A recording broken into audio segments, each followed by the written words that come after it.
पति पत्नी मिलेगी तभी तो पति का पद मिलेगा और पत्नी को भी पत्नी का पद मिलेगा जब दोनों एक हो जाएंगे तब। उसके पहले दोनों अधूरे हैं, दोनों अपूर्ण है।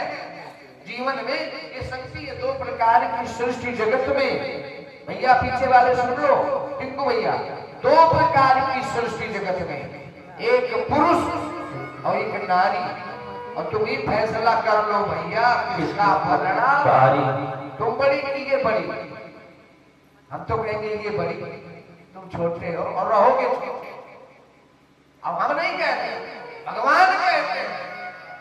भगवान क्या कहते हैं? राधा कृष्ण का पहले कर दो, राधा कृष्ण राधा को अच्छा लगेगा। सीता गौरी शंकर गौरी, कोई कहता है सीताराम राधे श्याम गौरी शंकर। अब ये सब छोड़ो, उसके बाद और आ जाओ। कोई पूजा पुस्तक हो, प्रार्थना हो, तो सबसे पहले आरती के बाद क्या बोलते? त्वमेव माता च पिता। बताओ पीछे हो कि नहीं? हम नहीं कह रहे, शास्त्र कह रहा है। तो तुम पीछे रहोगे और पीछे रहोगे तो कल्याण होगा, क्योंकि इनके आगे रखना ही जरूरी है। और शादी जब होती है भैया, अजय भैया, तो पत्नी जब विवाह में परिक्रमा फेरे लेती है तो 3 फेरे आगे ही चलती है, रहती है कि नहीं? 3 आगे, चौथी में पीछे। कौन सा धर्म में आगे? तुमसे ज्यादा पूजा करती है, संख्या बल देख लो, अपनों जोड़ लो, 25-50 कितने हो, और 2-4 फादिले हैं एक्स्ट्रा संख्या बल। धर्म में आगे, धर्म तुम्हारी पैकेट खाली हो जाएगी ना, इनके गुप्त तिजोरी में कुछ न कुछ बचे रहेगा। 100% देख लो, तुम्हारे पास जब खत्म हो जाए, कोई समस्या आ जाए, तो पत्नी से कहना अब काम चलाओ, कल तुम्हें डबल देंगे, तुरंत देखो निकाल के देगी। ये है धर्म में भी आगे, कर्म अर्थ में भी आगे। और काम की बात आ गई, धर्म अर्थ काम। काम की बात अगर लोगे तो आप एक काम करते हो, नौकरी करी, अब पूरे टाई सूट पैंट पहन के निकल गए और नौकरी करके शाम को डांट अलग से कर रहे हो। और ये क्या करती है?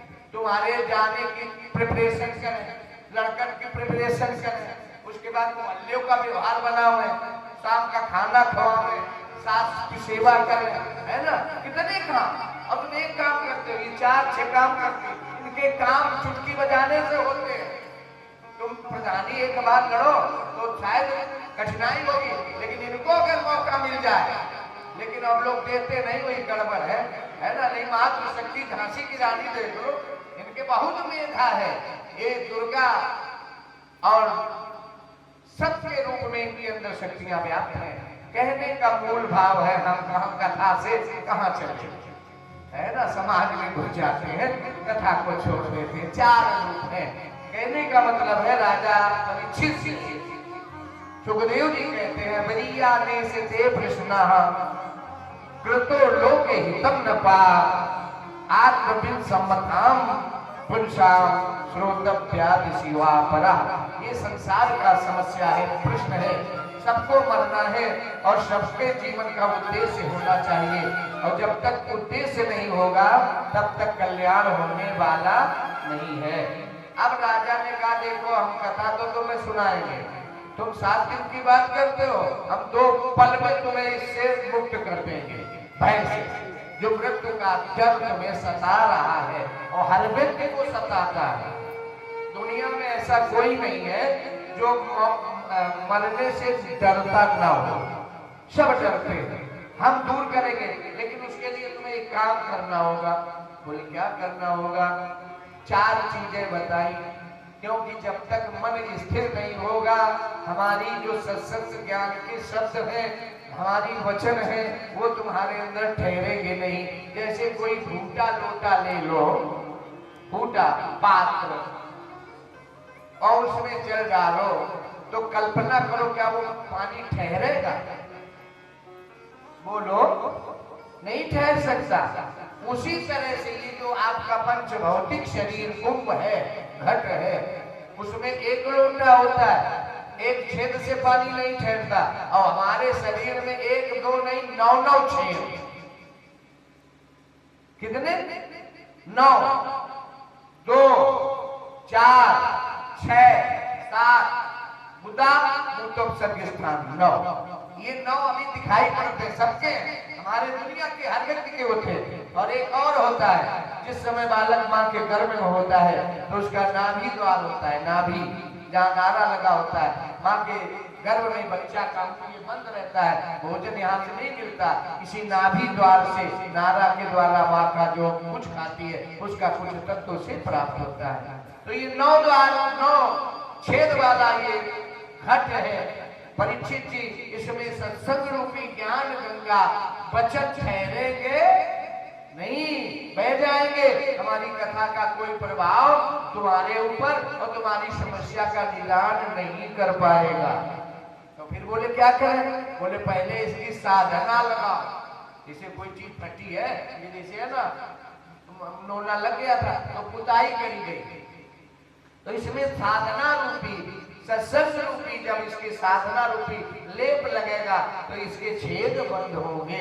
वासना, तृष्णा, ईर्षा, द्वेष आदि जो विकार है, इंद्रियों के विकार, आंखों में देखने का विकार है, हमें अच्छा देखने को मिले, जवान को चाहती है अच्छा खाने को मिले, अच्छा बोलना नहीं चाहती, और जबकि बोलना चाहिए अच्छा,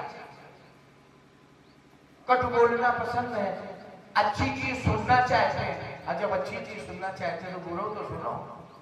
ये कान तो दोनों के लिए, एक चीज डालोगे तो गड़बड़ा जाएगा, तो पहले सुनना चाहिए।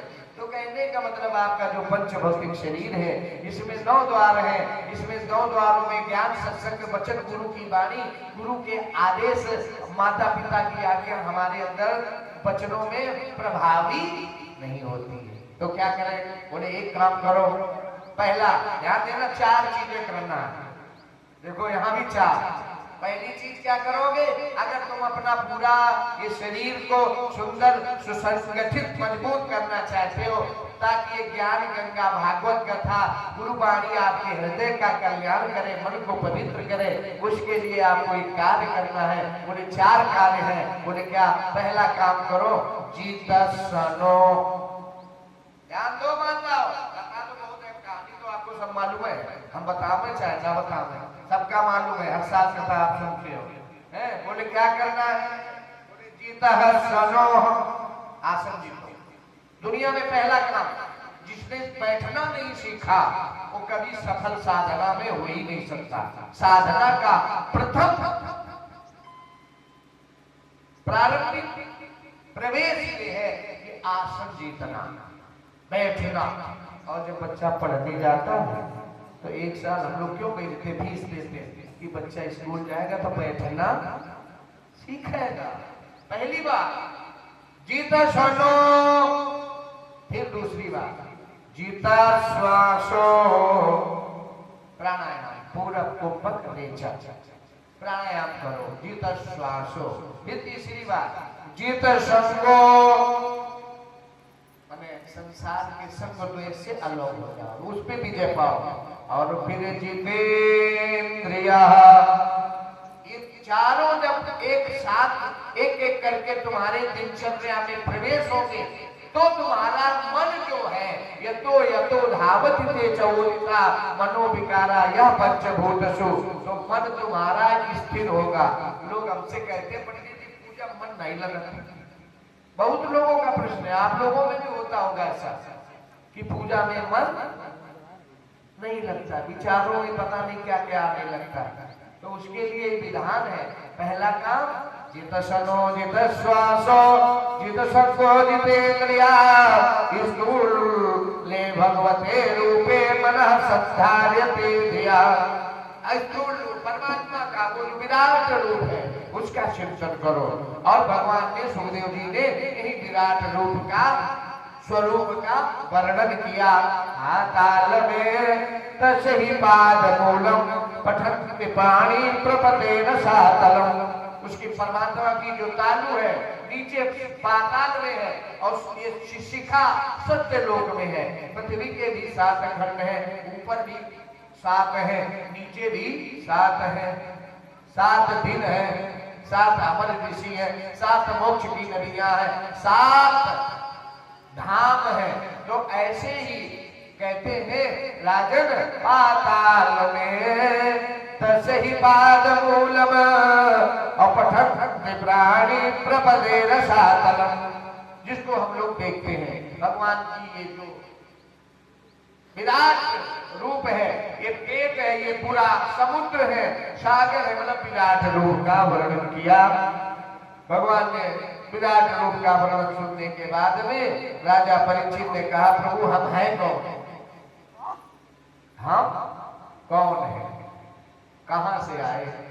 तो वहां पर सुखदेव महाराज जी ने राजा को सृष्टि का, उत्पत्ति का वर्णन किया। सृष्टि कहां से आई, हम कौन है, हम कहां से आए, हमारे प्रथम जन्म देने वाले, सृष्टि की रचना करने वाले कौन है, कौन है?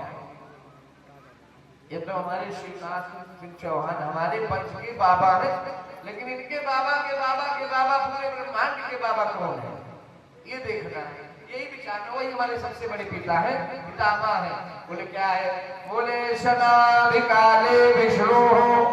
भैया ब्रह्मा जी के आज विशेष सृष्टि में जब प्रलय होता है तो पृथ्वी संपूर्ण जलमग्न हो जाती है। संसार में कोई जलचर, थलचर, नभचर, जीव जंतु, पेड़ पक्षी नहीं बचते, पूरी धरती जलमग्न होती है। उस समय परमात्मा भगवान नारायण हरि नाभि से कमल का प्राकट्य, और कमल पर ब्रह्मा, और ब्रह्मा के द्वारा चारों दिशाओं का अवलोकन किया तो 4 मुख हो गए। मानस पुत्र उनके हुए हैं 10। किसके? नारद ब्रह्मा के मानस पुत्र 10। आप ध्यान दीजिए, पहले ब्रह्मा के पूर्व है भगवान विष्णु। विष्णु के नाभि में कमल, नारायण, नार धन अयन, माने जो पानी के अंदर है, जिसका भवन, जहां से कमल निकला, उस कमल पर ब्रह्मा आए, और ब्रह्मा ने चारों तरफ देखा तो उनको जल ही जल दिखाई पड़ा। तो उन्होंने भगवान का आंख बंद करके ध्यान किया तो आवाज आई तप, तपस्या करो। ब्रह्मा ने तपस्या करी, और तपस्या करने के बाद उनके सनकम च सनंदनम च सनातनम प्रभु, सनक सनंदन सनातन सनत कुमार 4 पुत्रों ने जन्म लिया। मानसी सृष्टि, मानसी सृष्टि है। और इसी मानसी सृष्टि में भगवान ब्रह्मा बोले अब बेटा तुम सृष्टि बढ़ाओ। बोले हमें पहले वरदान दो, हम तपस्या करेंगे। सनक सनंदन सनातन कुमार ने वरदान मांगा। बोले हमारी आयु 5 वर्ष की सदा बनी रहे। अब बोले सृष्टि करो। बोले 5 वर्ष का लड़का सृष्टि का सर्जन नहीं कर सकता। अब यहाँ पर क्रोध आया, रुद्र का प्राकट्य हुआ, मरीच हुए, अंगिरा हुए, अंत्री हुए, ऐसे करके भगवान की सृष्टि बढ़ने लगी। उसी समय ब्रह्मा ने भगवान की प्रार्थना करी। बोले ब्रह्मा भगवान सुनो, सृष्टि बढ़ती ही जावे। बोले ब्रह्मा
भगवान बोले ब्रह्मा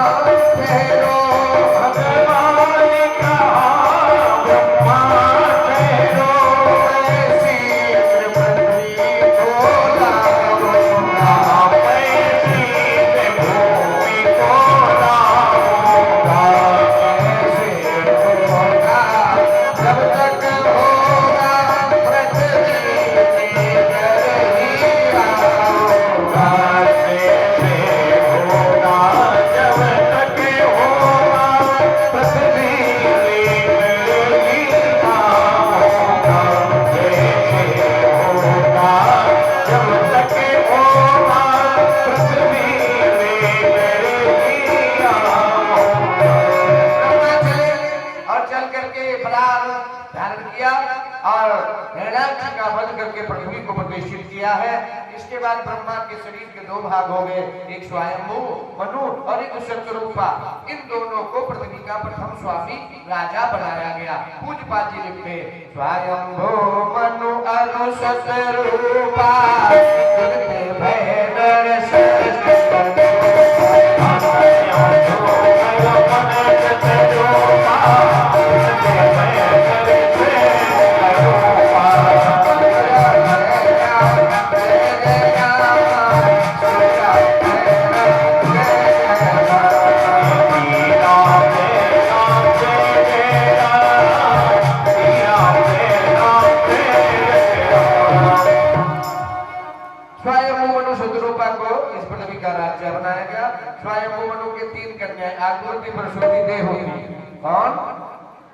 हम पूछेंगे गुड़िया दीदी, आखिरी दिन आपका इंटरव्यू होगा, 7वें दिन हम किस दिन कौन कथा सुनाई, एक आपका भैया का और उनका भैया राकेश भैया धर्मपत्नी दोनों का।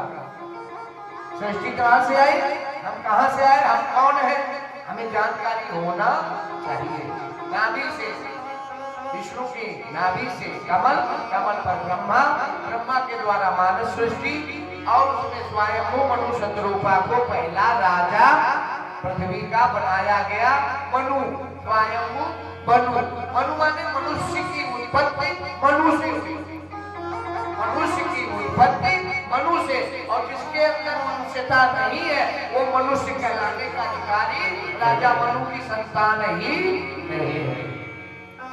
ना मनु से मनुष्य की उत्पत्ति हुई तो स्वयं मनु को राजा बनाया गया। इनके 3 कन्याएं, कितनी, आकृति प्रजापति को, प्रसूति दक्ष को और बेहूति महात्मा कर्दम को। आकृति प्रजापति को, प्रसूति दक्ष को और कर्दम को बेहूति का विवाह किया गया। 3 कन्याएं हो गई। स्वयंभू मनु की 3 कन्या, 2 लड़का। प्रियव्रत उत्तानपाद, प्रियव्रत उत्तानपाद, उत्तानपाद के लड़का कौन है, ध्रुवजीमान। 2 पत्नी उनके, सुनीति और सुरुचि। पहले हम लोग बेहूति का चरित्र सुने। कर्दम बाबा के यहाँ बेहूति का जब विवाह हुआ तो भगवान इनके द्वारा बेहूति और कर्दम के यहाँ 9 कन्याएं आई। कर्दम बाबा विवाह करने के लिए तैयार नहीं थे, जैसे आजकल के अपने लड़का नहीं तैयार हो, तो कर्दम बाबा बोले हम शादी आदि करेंगे। तो भगवान ने कहा फिर शादी नहीं करोगे तो कैसे सृष्टि चलेगी। तो इन्होंने कहा कि भाई देखो, अगर हमारे यहाँ पुत्र बन के भगवान स्वयं आए तो हम विवाह करेंगे। लो कर लो बात। तो 9 कन्याएं हो गई।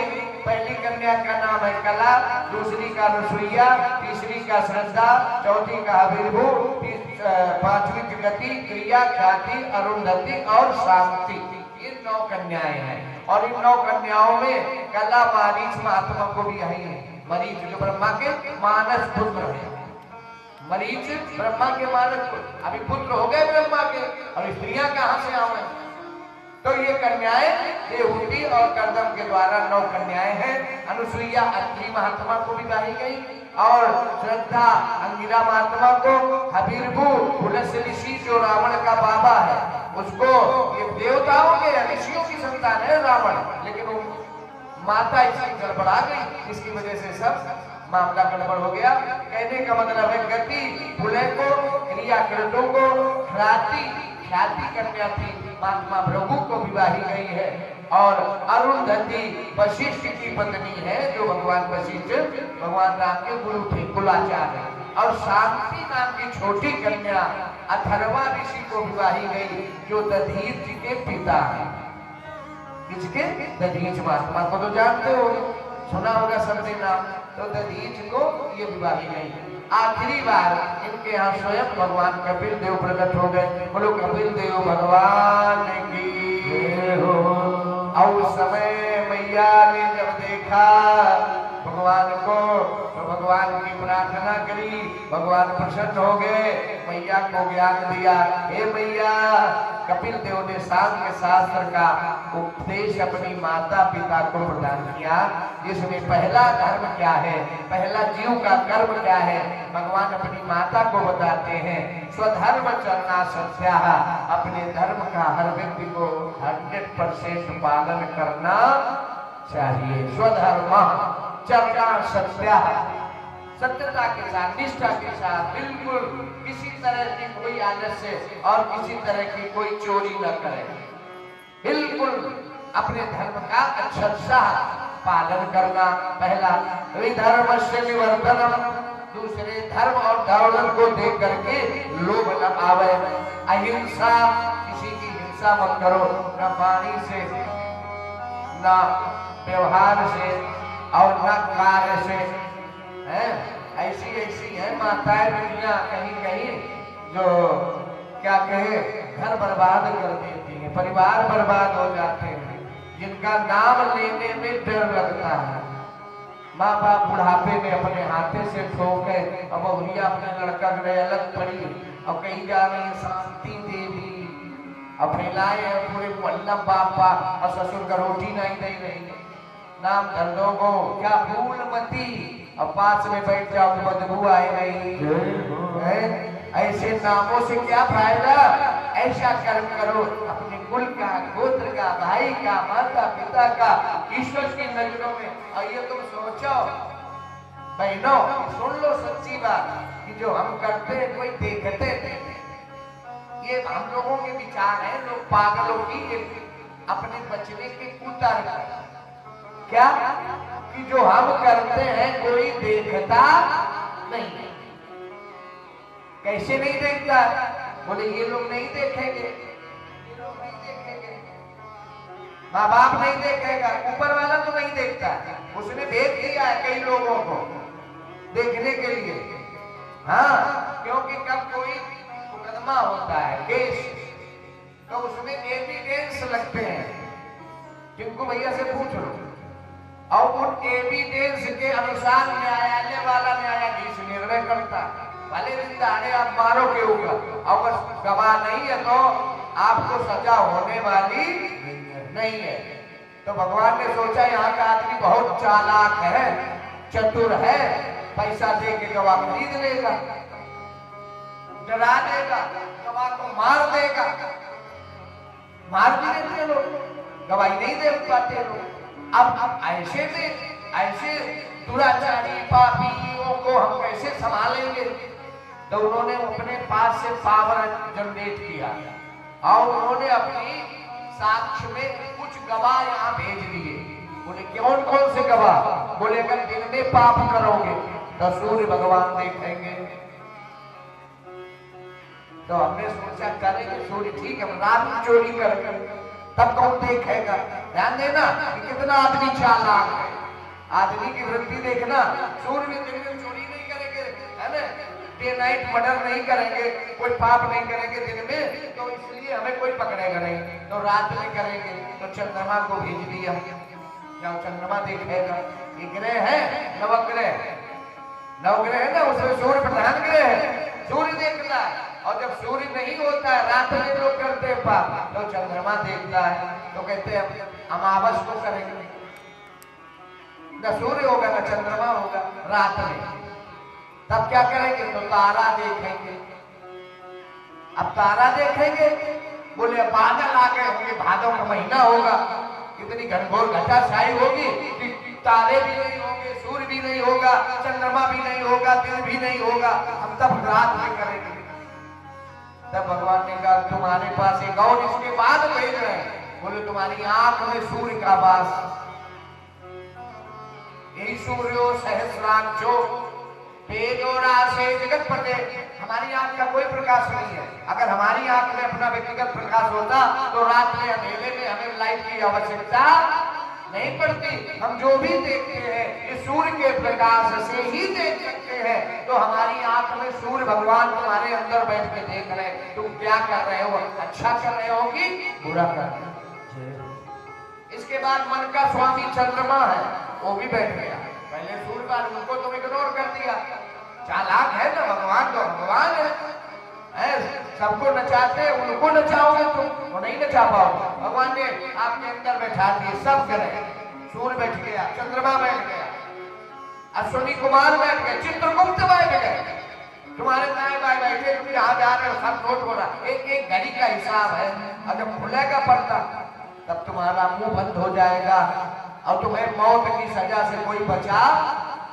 हाँ, तो इसलिए अभी से जाग जाओ, समझ जाओ कि हमारी दुनिया में परमात्मा की नजरों से कोई चीज छुपती नहीं है और हमारी परमात्मा कहीं बाहर नहीं, हमारी आत्मा में बैठा है, वो हमको सबको जानता है, हमारे कर्मों का उसके पास पूरा पूरा हिसाब है।